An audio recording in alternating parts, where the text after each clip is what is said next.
চট্টগ্রামে ১১টি জেলায় আসন ৫৮টি এবং ৪২৬ জন প্রার্থী রয়েছেন এবং সেখানে ভোটের সবশেষ কি খবরাখবর আছে আমাদের সহকর্মী জোবায়েদ ইবনে সাদাতের কাছে, সেটা জোবায়েদের কাছ থেকে একটু জানতে চাই। জোবায়েদ, সেখানে কেমন দেখছেন নিরাপত্তা ব্যবস্থা, সার্বিক পরিস্থিতি, ভোটের সরঞ্জামাদি কি পৌঁছে গেছে কিনা, সব মিলে কি দেখছেন জানাবেন। সোহার, চট্টগ্রামে যে ভোটের সরঞ্জামাদি যেগুলো উপজেলা পর্যায়ের কেন্দ্রগুলো আছে সেই কেন্দ্রগুলোর উপজেলা নির্বাহী কর্মকর্তার কাছে ভোটের সরঞ্জাম পৌঁছে গেছে। পাপরিকা আর মেক্সিকান মশলার মাইন্ড ব্লাস্টিং ফ্লেভারের ডিটোস পার্টি হবে জোস যদি থাকে ডিটোস।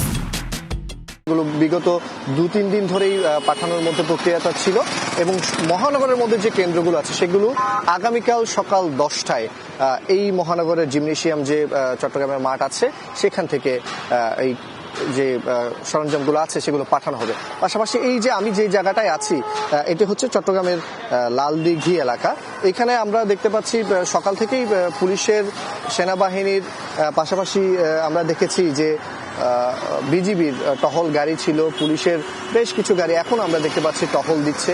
তবে চেকপোস্টের যে বিষয়টা সেই রকম চেকপোস্ট আমরা তেমনটা দেখতে পাইনি, কারণ চেকপোস্টটা বিকেলের দিক থেকে পুলিশের সাথে কথা বলে যতটুকু জানতে পেরেছি বিকেল নাগাদ তারা চেকপোস্টগুলো বসাবেন এবং গুরুত্বপূর্ণ পয়েন্টগুলো চিহ্নিত করেই তারা চেকপোস্ট বসাবেন। সেখানে সেনাবাহিনী, বিজিবি, সমন্বিত যৌথ বাহিনী, পুলিশ সবার একটা আমরা মিল দেখতে পাবো এবং সেখানে তারা চেকপোস্ট বসিয়ে যে তৎপরতা অপতৎপরতা রুখে দেওয়ার জন্য তারা চেষ্টা করবে।